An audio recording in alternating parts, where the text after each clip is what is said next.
Welcome everybody, we're always in central London opening this successful restaurant. Now we're about to finish installing the bar counter.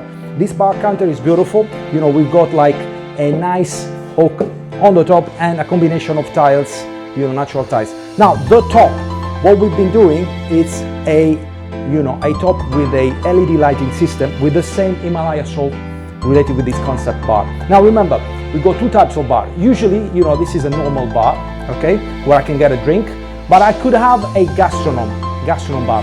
What's the difference? That I can have a meal at the bar. In that case, we should have like a 50 centimeters, you know, countertop.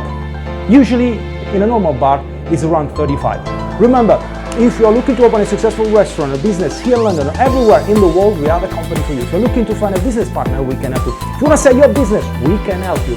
If you're looking to find the best financial solutions, we can help you. www.brandogroup.co.uk. We specialize in taking care of your ideas.